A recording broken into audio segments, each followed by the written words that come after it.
Let us read what the mother has said years ago. Yoga is process of purification. Will lay bare and throw up all hidden impulses and desires in you. And you must learn not to hide things, not leave them aside. You have to face them and conquer and remove them. The first effect of yoga, however, is to take away the mental control, and the hunger that is dominant are suddenly set free. They rush up and invade the being. So long as this mental control has not been replaced by the divine control, there is a period of transition when your sincerity and surrender will be put to the test. The key is the divine control, which is already there with King Ashwapati, with Yogi Ashwapati. For him, there is no question of the period of transition. It takes up human action and uses human methods, which the human consciousness in front and the divine behind. Talking about avatars, Shivananda makes it clear.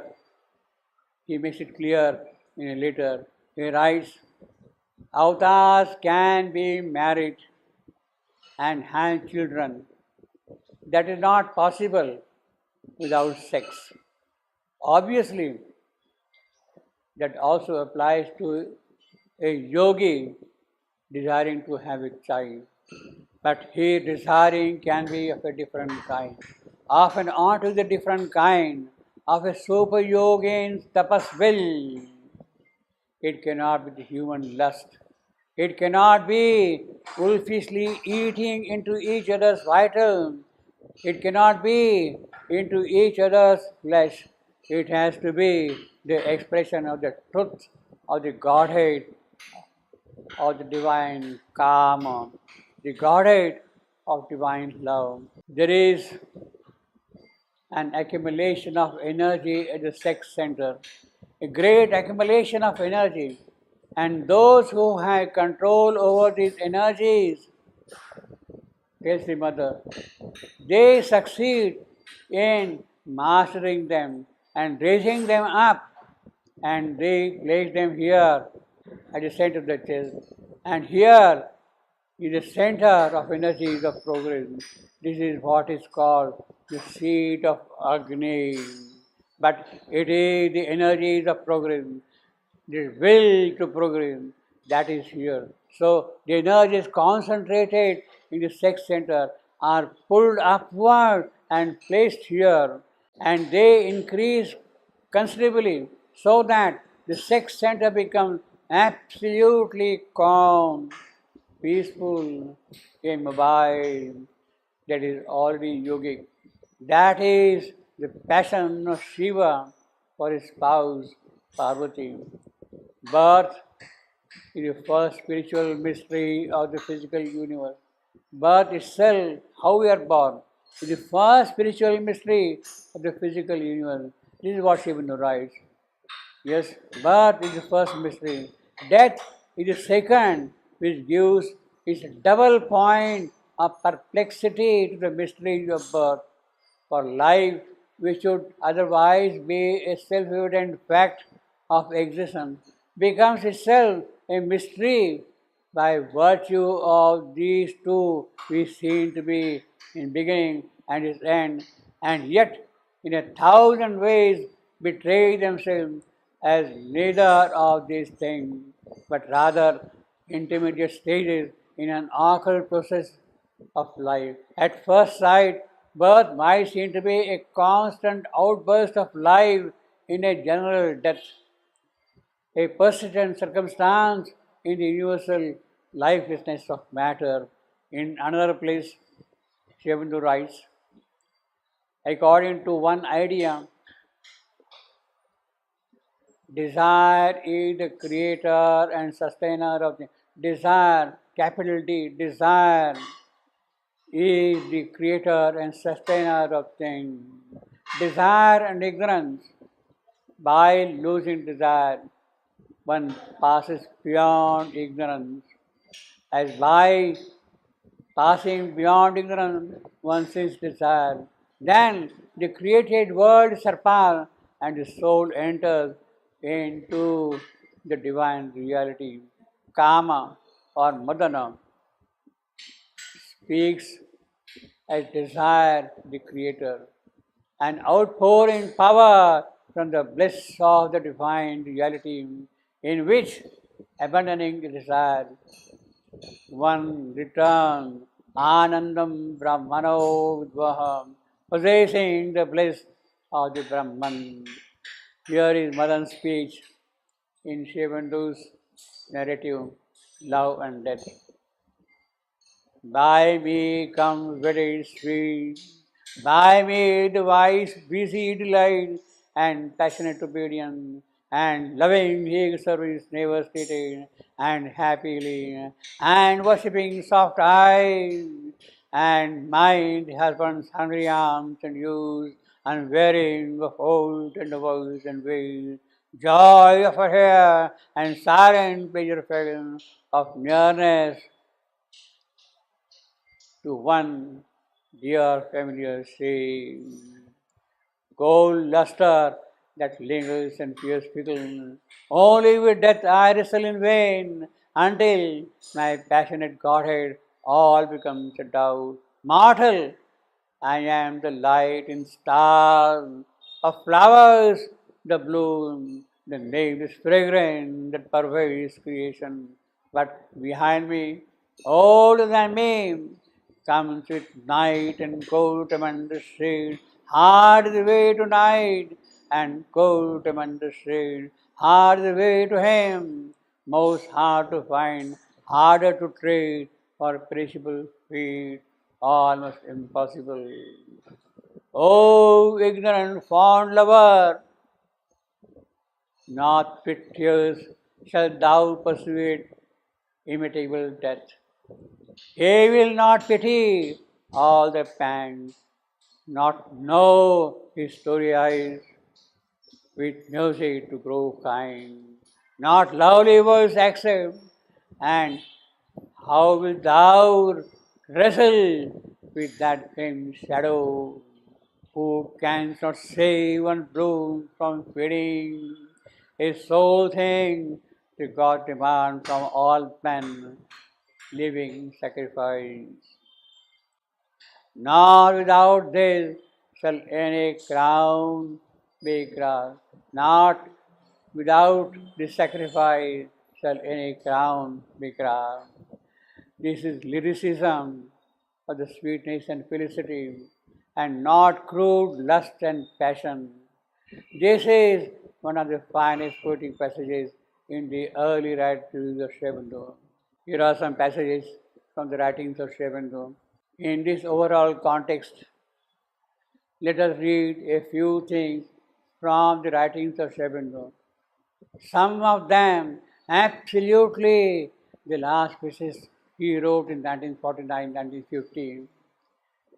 In them, he speaks of the issues of sex apropos of the new and marvelous creation poised to descend upon earth.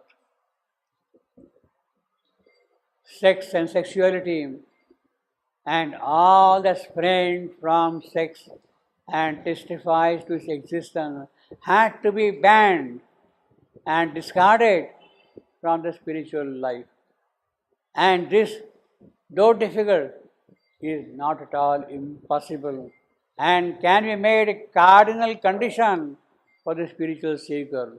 This is natural and inescapable in all ascetic practice, and satisfaction of this condition, though not easy at first to fulfill, becomes after a time quite feasible.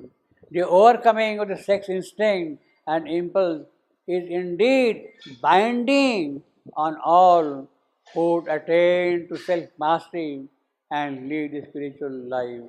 A total mastery over it is essential for all spiritual seekers. The eradication of it for the complete ascetic. This much has to be recognized and not diminished in its obligatory importance and its principle. And then again, in another place, all recognition of the sex principle as part from the gross physical intelligence of the sex impulse could not be excluded from a divine life upon earth. It is there in life, plays a larger part and has to be dealt with. It cannot simply be ignored, merely suppressed or held down or put away out of sight. In the first place, it is one of his aspects of cosmic and even a divine principle. A divine principle. It takes the spiritual form of the Ishvara and the Shakti, and without it, there could be no world creation or manifestation of the world principle of Purusha and Prakriti, which are both necessary for the creation, necessary too in their association and interchange for the play of its psychological working and in their manifestation as soul and nature fundamental to the whole process of life.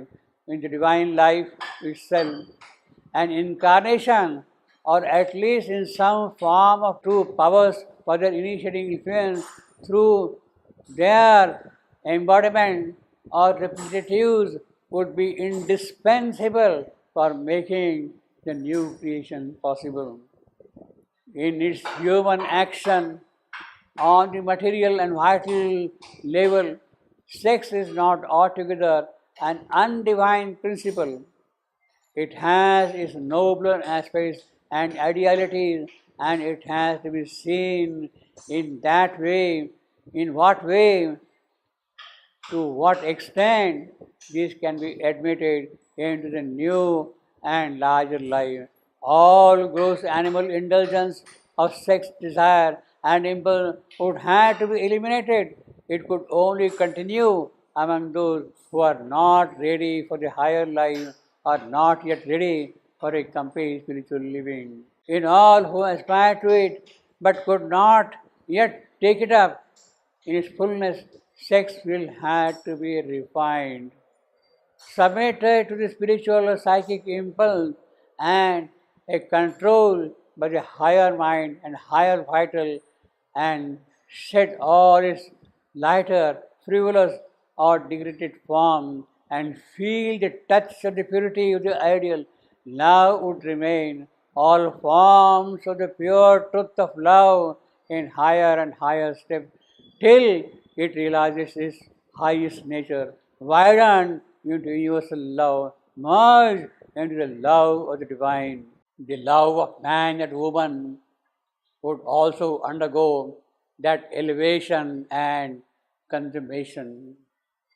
For all that can feel the touch of the ideal and the spiritual must follow the way of ascent till it reaches the divine reality.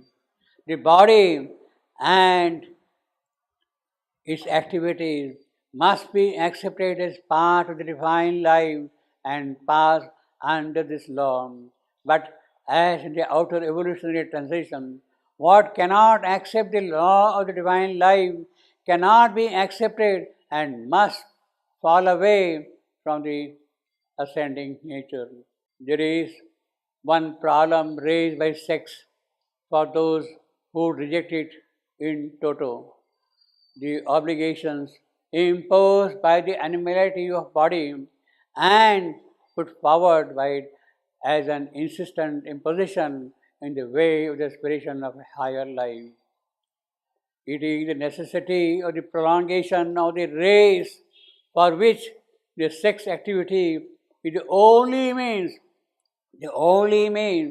already provided by nature for living beings and inevitability imposed upon the realm. It is not indeed necessary for the individual seeker after a divine light to take up this problem, or even for a group who do not seek after it for themselves alone, but desire a wide acceptance of it, not at least ideal. In India, there has always been from the earliest times a widely spread belief in the possibility and reality of the use of these powers by men with an advanced knowledge of the secret thing or with a developed spiritual knowledge and experience and dynamic force, and even in the tantras, an organized system of their method and practice. The intervention of the yogi in bringing about a desired birth of offspring is also generally believed in and often appealed to, and the bestowal on the child so obtained of spiritual attainment or destiny by his will or his blessing is sometimes asked for, and such a result is recorded not only in the tradition of the past but maintained by the witness of the present. But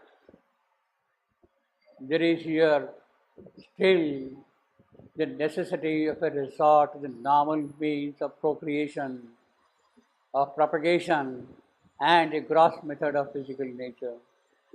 A purely occult method, a resort to supraphysical processes acting by supraphysical means for a physical result would have to be possible if we are to avoid this necessity. The resort to act, the resort to the sex impulse and its animal process could not be transcended otherwise. If there is some reality in the phenomenon of materialization or dematerialization claimed to be possible by the occultists and evidenced by the occurrences many of them have witnessed, a method of this kind would not be out of the range of possibility. For in the theory of the occultists and the gradation of the ranges and planes of our being, which yoga knowledge outlines for us, there is not only a subtle physical force but a subtle physical matter intervening between life and gross matter, and to create in this subtle physical substance and precipitate the form thus made into our grosser materiality is visible. It should be possible, and it is believed to be possible for an object formed in the subtle physical substance to make a transit from its subtlety into the state of gross matter directly by the intervention of an occult force and process, whether with or even without the assistance of intervention of some gross material process.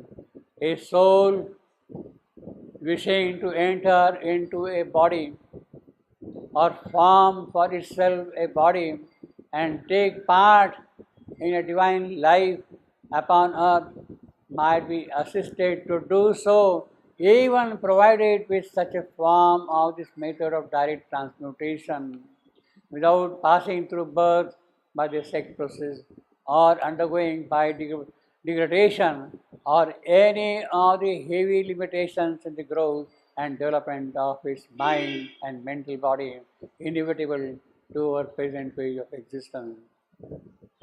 It might then assume at once the structure and greater power and functioning to the truly divine material body, which must one day emerge in a progressive evolution to a totally transformed experience, both of life and form in a divinized earth nature.